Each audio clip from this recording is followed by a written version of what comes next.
Welcome to the Healing for Male Survivors podcast. This is a podcast for male survivors of sexual abuse and assault, whether as a child or as an adult. Know that you are not alone and the abuse was not your fault. My name is Mike Chapman. I'm a certified recovery life coach and also a survivor. Let's find hope and healing together.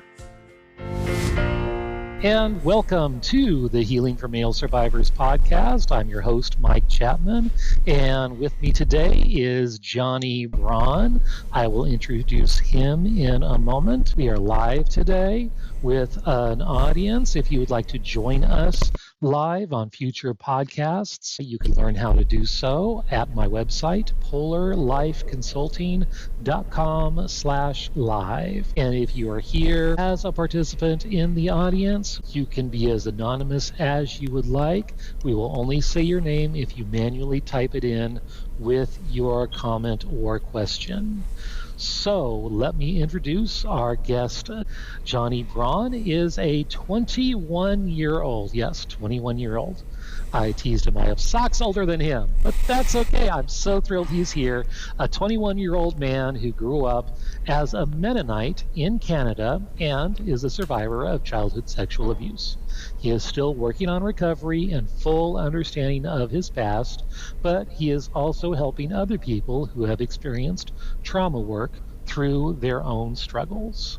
So I'm going to bring him in, and we're going to start like we do most weeks. We go to 4 questions. Now it's time for 4 questions, that part of the podcast when we get to know our guest a bit better by asking a few questions. Let's go. So, Johnny, what is your favorite food memory? My favorite food memory would probably be, my family, we used to travel back and forth from Mexico to Canada, and we kind of have this tradition of stopping at this one specific Pizza Hut. I think it was right as we got into Canada, and this one time we got over there, I was probably about maybe 9, and I walk in before my family with my brother, and there's a waitress in there, and she sees me and she says, "Oh, hey Johnny, who are you here with?" And then I told her my brother. I didn't know who she was or how she knew my name, and she said, "You don't have a brother." And then she looked at me closer, and then she said, "Oh, I thought that you were my little brother Johnny, you look just like him." So that was just always something that really stuck with me. Huh. Yeah, it was Interesting. I told people at school about it and nobody believed me, but it was definitely interesting. Wow. So what is your favorite Christmas or holiday memory? I think when I was about 6 years old for Christmas one time. I got this little bicycle. It was a blue and red bicycle that my dad bought me, and I was really excited to learn how to ride it, and he taught me how to ride it, and it was probably one of the best Christmases of my life. And years later he told me that he had found it at a junkyard because my family wasn't very wealthy, and so he had fixed it up and painted it and stuff. So that was a great Christmas. Yeah. Nice. So with that bicycle, did you like to bike around your neighborhood? Or I know I loved when I was riding my bike, I'd ride all over it. There was such a sense of freedom because I could go a lot further than on foot. I don't think my parents really let me leave the yard that much, but I would ride around the yard all the time. Yeah. Yeah, different generation. Yeah, we were like, okay, the lights come on, you better be home. Yeah. And other than that, it was free reign. You could bike wherever you wanted. That was a generation back then. Yeah, understand. So what is your favorite church or house of worship memory? I think it's probably from just a few months ago when I was at church after the sermon. I started talking to my pastor, and he knew about my past, and he kind of just started talking to me, and I ended up just breaking down crying. But yeah, it was a good time, and he was comforting, and yeah, it was probably my favorite time at church. Nice. And what is your favorite scripture or any inspirational quote that has helped you on your spiritual journey, and what about it speaks to you? So my favorite verse for that is Psalm 34 verse 18, and it says, "The Lord is close to the brokenhearted and saves those who are crushed in spirit." Oh. It just speaks to me because everybody has their struggles, but it's a nice reminder that God is always there for us. That's nice. I like that. possibly somebody else had that too. Really? If memory serves, it rings a bell. I don't remember all of them. I should probably do a collection. I was thinking about doing that for maybe next Christmas, Right. everyone's Christmas memories, and just have guest after guest talking about the favorite Christmas memories, and that's the episode. Now I want to hear about your story, that you are a survivor of abuse. So however much you wanted to explain, I know oftentimes our stories jump in the timeline backward and forward as things get revealed, and that's fine. Feel free to do so, and then share as much as you would like. Then I'd like to hear more about your healing journey, what things have worked for you, what things haven't, where you are now in your healing, and then what other things is Johnny doing these days? And I know you're only 21, but I'm sure you have a lot of plans, and I'm sure you're living life as someone who's gone through a lot of healing. So let's learn more about Johnny. Sure. So I was born in 2004 in Mexico. When I was born, my parents had always just lived there, and I'm the youngest of 9 kids. But a few months after I was born, I started coming to Canada, like for the summers and stuff like that, more to work here. But yeah, I had a great childhood. I think I was a happy kid most of the time. But the first time anything, I think, sexual happened was when I was about 4 or 5, and that was when a neighbor who was about the same age as me, we would kind of play doctor. I think a lot of people have kind of experienced that, but no, it just it always just stuck with me, and I was always confused about it. I don't know if it really traumatized me, but it was just something that I could never forget, and I guess I always felt guilty about it. So you just showed each other your naked selves? We did a little bit more than that. I won't get into it, but yeah, it was. So touching was involved? Yeah, definitely. Okay. Yeah. All right. I only how old remember. was this other person? I believe the same age as me, maybe even a bit older. Okay. And it was a boy as well? No, this was actually a girl. It was a girl. Okay. Yeah. And I only remember it happening once. But I don't know. It might have happened more than that, but I'm not sure. And I remember my mom was calling for me and her, and we like quickly got up and ran away. I think we were both embarrassed. I don't think my mom knew what was happening, but yeah. So that was when I was very young, about 4 or 5. And then as I grew older, I had a pretty normal childhood. I would go to school here in Canada, and I enjoyed school. I wasn't popular, but there was a few bullies and stuff like that, but I had friends. When I was probably about 9 or 10, I had some cousins that came over, and they started to show me pornography. Yeah, I was probably about 8 or 9 when that happened, and I was a little boy, like that. Obviously, that's, it's very interesting, and that would lead to a lot of struggles and addictions and stuff like that for many years. And I remember one time, I think I was about 10 maybe, and they were at my house, and I don't know what led up to this or what we were talking about, but they were quite a few years older than I was, but they just would expose themselves to me, take off their clothes, and I don't think I went any further than that. But yeah, and I just remember I was very shocked and confused, and I didn't know why they were doing that, and they were just laughing. But yeah, and I think they just put their clothes back on afterwards, and we moved on. But yeah, that was definitely a confusing experience for me when I was young. So of course. Yeah.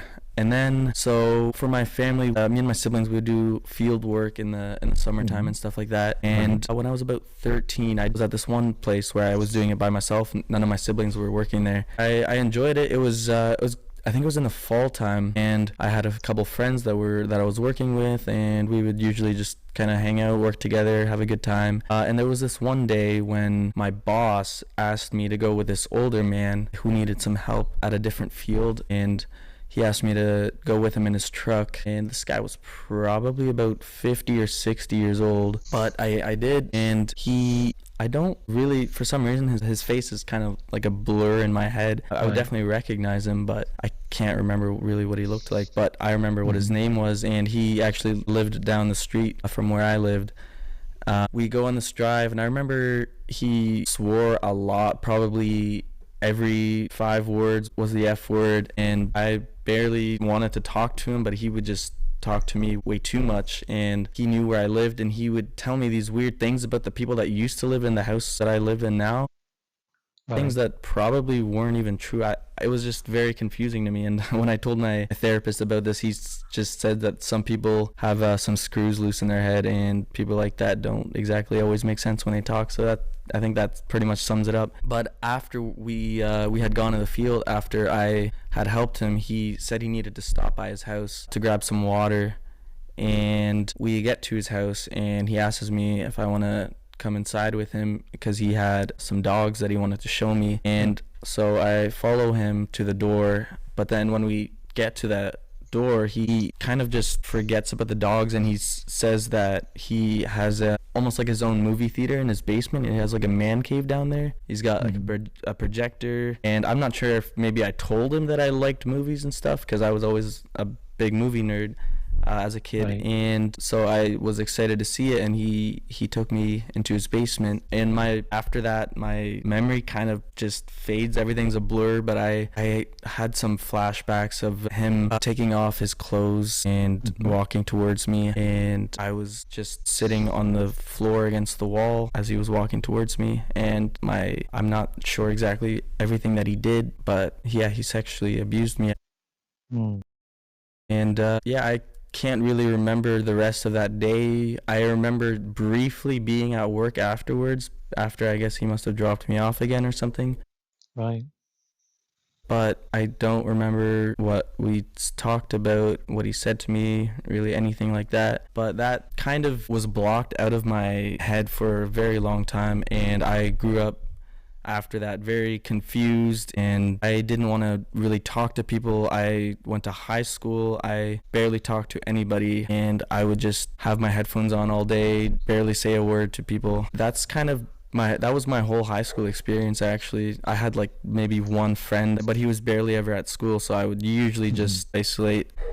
And as I grew older, I needed to find something to, I guess, deal with it. After I started to realize that maybe I had been sexually abused, but I didn't want to believe it. And so I started to smoke weed to try and get away from it. And at first, it did help. It did help. It made me feel nice. I would just forget about everything. But after a while, it would start to just spike my anxiety a lot more, and to a point where I just couldn't even do it anymore because everything would just get so much worse. And my parents never realized that I was smoking weed or anything like that. I was able to hide it quite well, and eventually I was able to stop. And in 2023 April, I went to a Christian men's retreat, and that was the first time that I ever really acknowledged that maybe I was actually sexually abused as a kid. And what kind of retreat was that? Was that with the church or with a parachurch organization, or? It was actually like it wasn't from a specific church. There was people from all kinds of churches and stuff like that. It was just kind of like a Christian retreat for any for any man that wanted to come there. Yeah. Okay. Do you know do you remember which organization it was? Well, it's called a men's encounter. That's the name of it. But yeah, and when I went there, I kind of was realizing that about my past, that maybe that had happened, and that's when I got the flashbacks that I described earlier. And I still didn't talk about it to anybody, though. I didn't want to say anything. And the next year, I think that was the first time that I really told anybody, and that was my friend. I texted him one night. We were I'm not even sure what we were talking about, but we were having pretty much a normal conversation, and I kind of just dropped a bomb. I was like, I texted him and I told him that I thought that I had been molested when I was a kid. He was very shocked, and but he didn't really have much of a response, and it wasn't a very good response, which I understand. But after that, I kind of just didn't want to talk about it anymore. And so then it was last year, so 2024, I went to another one of those retreats, and there was one of the leaders there, that I had heard his testimony, and I thought that he would definitely be safe to talk to. And so I ended up telling him one night, and I probably had said about 5 words or so when I just started crying, and I had never really talked about it before, and I couldn't stop crying, and he just hugged me and he cried with me and prayed with me, and that was one of the best experiences of my life for sure.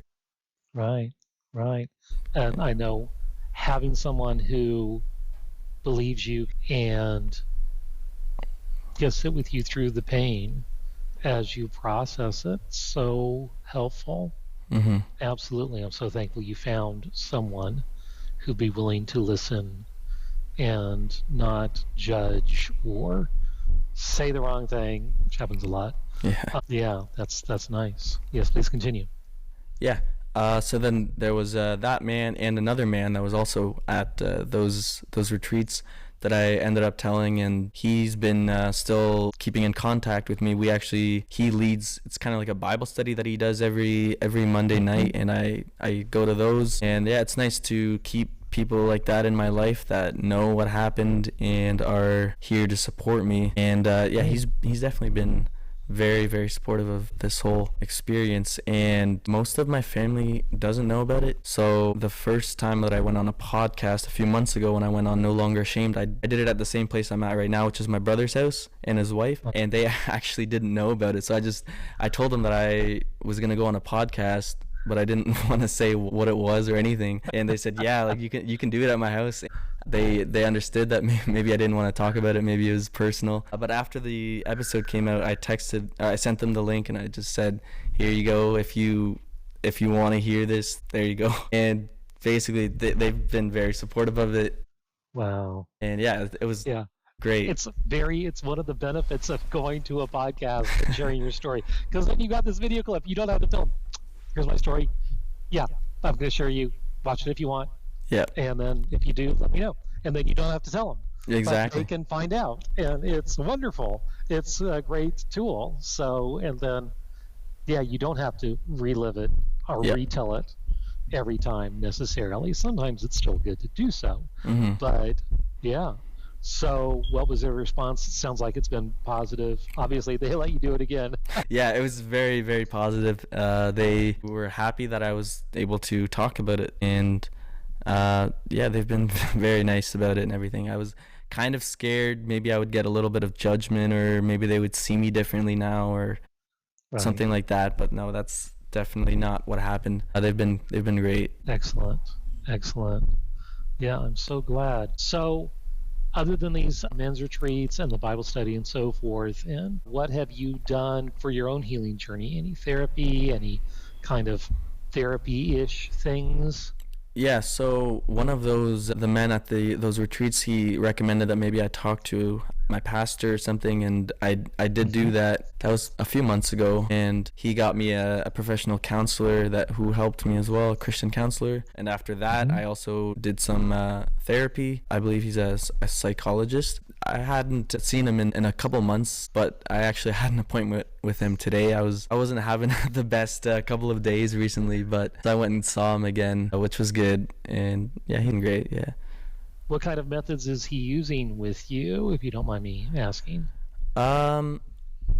Yeah, so we kind of, I wanted to get more memories back that have been blocked out, and that's kind of what I was hoping to get from him, which we haven't really done that. But he kind of has me close my eyes and just imagine these peaceful scenarios for when I'm really stressed out, and they actually they do help. I've had days when I've been so stressed out I can barely function or anything, and stuff like that has definitely helped me out as well. Right, and the basic tools, coping skills, because it's not an easy journey overcoming trauma, and yeah, that's building blocks. You don't want to, okay, let's not cut you open, okay, let's try antibiotics first before we start tearing you apart. So yeah, there's wisdom in that. So we'll give you some basic coping skills to deal with some of this stuff, because it will be stressful. And dealing with repressed memories, because I hear my story, yeah, a lot, and it got divulged over a long period of time. When that, I call it the vault, it's a leaky vault, so the secrets are there hiding, but they kind of leak out and they mess with you. Once that door opens, then everything comes out, and it's a lot, whatever those things are, and there's parts of your brain that are hiding it on purpose to keep you safe. And then when they get to a point and realize, okay, he's safe enough, we can open up that door, then stuff comes out. And it's a lot to deal with. So having these skills ready is kind of laying the foundation for that. Right. So absolutely. And what would you recommend if I wanted to get more of my memories back? Well, continue work with your therapist. There is support groups. Male Survivor is huge. It's a secular group, but it's been around for like 20 years. Just a big text-based forum. And guys share their stories and answer questions, and you can go and just spill. They recommend anonymity, so you use a fake name, log in, and you share, but then you get all this feedback, and it's wonderful. And they got live chat and so forth. And I try to model that within husband material. I've got a support group fellowship in there for survivors, and that helps. Different podcasts, my podcast, hey, this podcast. And we've got different support options here as well. Also do coaching I work with a lot of survivors actually, and have different materials we can go through as well to supplement what you're gaining with your therapist. And there's all kinds of things out there. There's other retreats similar to that men's encounter that you went to. Those can be very good. There's all kinds of different ones out there. Experiential stuff where they get you to dig deep to a lot of these feelings and get out, process the pain of these wounds, because there's hurt, there's anger, there's sadness, and getting all those things out instead of shoving it down can be very, very helpful. And yeah, there's a lot out there for sure. And last episode I posted, and I'll put that in the show notes, with Mark Barber. We talked about he's been involved in several of these types of groups, and we listed, I've got links in the show notes for all the different types of weekend retreat events that they offer. Another one, Men Healing, another secular group, broke off from Male Survivor, and they do weekend healing retreats, secular based, all staffed by therapists. And I went in 2019, and very life-changing. So helpful, so many tools in being there with other survivors. And they layer safety upon safety upon safety through the interview process, the application process. It's safety, safety, safety, safety, safety. They know those parts of you that think things are not safe, you get those parts to you to a place where they then realize, oh, it's safe. Maybe I can talk about it. And then about halfway through that retreat is a time where everyone shares their story. And they've built that safety foundation so strongly that everyone feels, okay, I can share, this is safe. Knowing that it's a huge journey to get us all to that point. So profound. It wasn't the first time I'd been in a room full of survivors. I'd been to different survivor events before, but still, this was so profound. Absolutely. And how it was designed, and very much felt that was a big part of my healing journey for sure. And then finding ways to share like you have. This is the second podcast you're on, sharing your story. That's how I found you. I love Kevin and Lori with No Longer Shamed. Kevin's been here. I've been on their podcast several times. My podcast training was with Lori. Nice.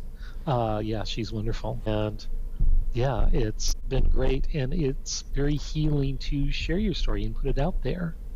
And it helps to diminish all that guilt and shame that we go through. So hopefully that answered your question. So anything else? I don't have any questions from the chat. So anything else you want to share? What are you doing now these days with your life?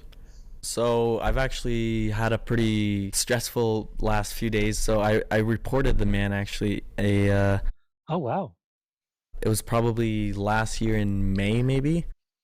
Okay. And nothing happened really. They transferred it to another station, and so I wasn't expecting anything to happen. And then I went to the police station again. I believe it was December 31st, so like a week ago, and they said that it had kind of slipped through the cracks, but they were going to reopen it and they were going to send detectives over to his house, and they were going to call me either yesterday or today or maybe tomorrow or something. So that's all I've been really able to think about lately, waiting on that call and seeing what's going to happen. Good for you. I know. How did that go with just reporting to the police, and how did they respond? Because different groups, some have better training than others, is a good way of putting it. And some are not trained at all, and they'll do victim blaming and so forth. So when this happened, what were you wearing? It's like, yeah, literally. Okay, yeah, I was a teenager, and yeah, okay. I actually had somebody ask me that recently, what I was wearing. About a different situation. You seduced this 60-year-old. Yeah. How dare you seduce him? Yeah. Yeah. That's very common. So how did it go with these officers? It was good, actually, yeah.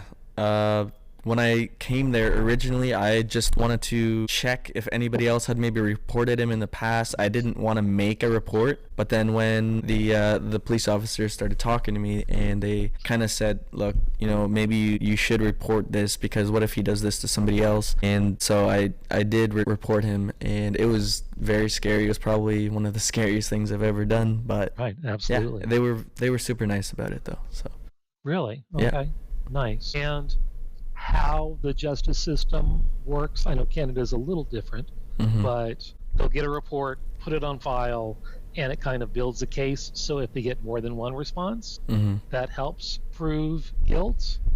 But the legality, unless there's cameras everywhere, or the person admits to it, or they took pictures and then have that evidence that can then be used against them, it's very hard to prove guilt in a court of law. Yeah. Very difficult to prove because of how the legal system works. So police officers, it's like your testimony is big, but trying to prove cases, it's not like it's on TV like the SVU, Law and Order. It doesn't work like that. It takes a lot to win cases, and so very, very small percentage of cases that are even reported, very, very small, actually get convictions, unfortunately, because of how the law works. So still encourage people to report, because you report, he's on their radar. If kid number 2 reports, not that you're a kid anymore, but and then they have several, they then build a case and better chance for a conviction. Absolutely. Yeah. So I do have a comment from one of our audience members. Thank you so much, Johnny, for your vulnerability. You are such a brave young man. And I agree. You are very brave for coming forward, sharing your story here, and going before the authorities and letting them know. Because, yeah, they might be able to scare this guy into not doing this, because rarely is it a one-time thing. Yeah, exactly. Chances are he did it to boys before you, and he did it to boys after you. And, yeah, it's very sad, but hopefully they can put a stop to it. And so, yes, you're definitely very brave. So any final thoughts, any words of wisdom for my listener out there? If it is something that has happened to you and you haven't really talked about it, the best thing that you can do is to tell somebody that you trust, because it is literally a life-changing experience to talk about it. Absolutely. I know. It's very healing. Cathartic is a great word. Just profound, being able to get it off your chest, and getting it out of your head, I think, is so important. And that helps the healing, because it's all this murkiness, but you get it out and you share it. It's like your mind goes, oh, okay, it's out there. It's not in here anymore. So, yeah, it kind of lessens the burden in your brain, if that makes sense. Yeah. So Yeah, absolutely. Well, thank you so much, Johnny, for being here. Thank you for having me. And we'll see you next time on the Healing for Male Survivors podcast. If you would like to learn more about my coaching with Polar Live Consulting, where I provide one-on-one coaching and group coaching, both with a focus on healing for male survivors, reach out to me at polarliveconsulting.com. That is Polar spelled Polar. I would love to hear from you. I want to hear your story. If you would like your story featured on this podcast, contact me via my website. If you like this podcast, please rate and review because that's how other people can find me, and I really want to spread this message of healing and hope to others. And remember, you are not alone. Healing is possible, and the abuse was not your fault. Let me repeat that. The abuse was not your fault. See you next time on the Healing for Male Survivors podcast.